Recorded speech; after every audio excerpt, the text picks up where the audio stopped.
اپنے حق سے تو دستبردار نہیں ہو سکتے. مطلب آپ کو امید ہے کہ شہباز شریف صاحب، احسن اقبال صاحب، اسحاق ڈار صاحب خیبر پختونخوا کو بھی پاکستان کا حصہ سمجھتے ہیں؟ خطوط بھی لکھے گئے ہیں کہ وزیر اعظم کو کتنے خطوط لکھے گئے ہیں اور ان خطوط کا فائدہ کیا ہوا ہے؟ جو کہ امپلائرز ہیں پرائیویٹ سیکٹر میں، ان کا بھی کوئی فرض بڑھتا ہے نا کہ وہ بھی دیکھیں کہ غریب 26,000 روپے میں گزارا کر سکتے ہیں کہ نہیں. اور یہ جو تنخواہوں میں اضافہ ہے تو مالی مشکلات کی موجودگی میں یہ تنخواہیں دینے کا صوبہ جو ہے یہ تنخواہیں برداشت کر سکتا ہے؟ حمایت صاحب، ایک جو ڈیکوسلا جس کو کہا جا سکتا ہے، کم از کم اجرت، جس کی کوئی امپلیمنٹیشن نہیں ہوتی، کوئی ادارہ کم از کم اجرت نہیں دیتا. بسم اللہ الرحمن الرحیم. السلام علیکم ناظرین، فداد الہن، آپ پر ڈیلی میدان دیکھ رہے ہیں. موجود ہوں مشیر خزانہ خیبر پختونخوا جناب حمایت اللہ صاحب کے ہمراہ، اور آج خیبر پختونخوا کی نگران کابینہ نے صوبے کے بجٹ کی منظوری دی ہے. یہ کتنے حجم کا بجٹ ہے، اس میں کیا کیا بڑے بڑے نکات ہیں، یہ ہم جانیں گے حمایت اللہ صاحب سے. حمایت اللہ صاحب، پہلے تو اگر حجم کے حوالے سے بتائیے گا، اور یہ بھی بتائیے گا کہ صوبہ جو ہے مالی مشکلات سے دوچار ہے، تو ان مالی مشکلات کے ہوتے ہوئے آپ نے یہ جو بجٹ تیار کیا ہے، اس میں کس قسم کی مشکلات درپیش آئیں؟ بسم اللہ الرحمن الرحیم. دیکھیں، جہاں تک کہ یہ 4 مہینوں کا جو اخراجات کی جو ہم نے منظوری لی ہے صوبائی کابینہ سے، یہ آرٹیکل 126 آئین کے پروویژن کے نیچے ہم نے لی ہے، اور وہ ہمیں پرمیشن یہ ہے کہ ہم 462 ارب روپے کی ہم نے اوور آل بجٹ کی منظوری لی ہے. اس میں 350 ارب روپے جو ہے وہ نان ڈیولپمنٹ ایکسپینڈیچر کے لیے ہے، اور 112 ارب روپے جو ہے وہ ڈیولپمنٹ ایکسپینڈیچر کے لیے ہے. جہاں تک آپ نے مالی مشکلات کی بات کی، دیکھیں ہم یہ صوبہ صرف اپنے 6% جو ہے اخراجات جو ہے یہ اپنے وسائل سے پیدا کرتی ہے. 94% جو ہے 94% یہ ہم ڈیپینڈ کرتے ہیں مرکز کے اوپر، اور اس میں بھی ہم مینلی ڈیپینڈ کرتے ہیں نیٹ ہائیڈل پروفٹ کے اوپر، اور آئل اینڈ گیس کے جو ہمارے اسٹریٹ ٹرانسفرز ہوتے ہیں رائلٹی کے، اور باقی جو ہمارے ہیں نیشنل فائنانس کمیشن میں جو ہمارا شیئر ہوتا ہے، ان 3 مد سے ہمیں وہ جو ہے ہمیں ریونیوز آتی ہیں. تو وہ اس سال بڑی مشکل سے یہ سال ہم نے پورا کیا. جو ہمارے ایسٹیمیٹس تھے پچھلے بجٹ میں، اس کے صرف 63% ہمیں آمدن ہوئی، اور جو ہمارے اخراجات ہیں وہ ہم نے کوشش کی کہ ہم 57% تک ان کو محدود رکھیں. اس لیے ہم یہ تیر سکیں اس میں کہ ہم نے اپنے اخراجات بہت کم کیے تھے. ایک چیز میں آپ کو بتاؤں، ہم نے اس سال یہ بھی ایک کام کیا، جب سے کیئر ٹیکر گورنمنٹ آئی ہے تو ہم نے کوئی قرض نہیں لیا، ہم نے اسٹیٹ بینک سے کوئی اوور ڈرافٹ نہیں لی. 0 اوور ڈرافٹ ہے ہمارے پچھلے، اگر یہ دیکھیں 3-4 مہینوں میں.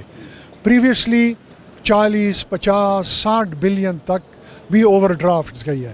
ہم نے کوئی اوور ڈرافٹ نہیں کیے ہیں، اور یہ ہم فائنانس ڈپارٹمنٹ کے افسران جو ہیں اور چیف سیکرٹری اور یہ سارے، ان کو میں خراج تحسین پیش کرتے ہیں کہ بڑا اسٹرکٹ فائنینشیل ڈسپلن انفورس کیا تو ہم یہ سال کو کمپلیٹ کر سکے. لیکن ہم نے اس کے باوجود 4 بلین روپے کا ہم نے خسارہ کیا ہے 2022-23 میں. اور یہ جو تنخواہوں میں اضافہ ہے تو مالی مشکلات کی موجودگی میں یہ تنخواہیں دینے کا صوبہ جو ہے یہ تنخواہیں برداشت کر سکتا ہے؟ اضافی تنخواہیں، دیکھیں یہ اضافی خرچہ جو اس پہ آیا یہ تقریباً 115 ارب روپے کا اضافی خرچہ ہے سارے سال میں. لیکن ہمارے پاس کیا آپشن، ایک یہ آپشن تھی کہ سارا پاکستان اپنے ملازمین کو 30 اور 35% کی انکریز دیں اور پختونخوا نہ دیں، تو یہ بھی تو ایک بہت نامناسب بات ہے. جو بھی مشکلات ہیں فیس کرنا ہوگا ہمیں، اور ہماری کوشش ہے کہ ہم جو اپنے قانونی اور آئینی حقوق ہے اس کے حصول کے لیے ہم کوشش کرتے لائیں گے. کہ ہم اپنے حقوق نہیں لے سکتے اور اپنے امپلائیز کو کہ ان کا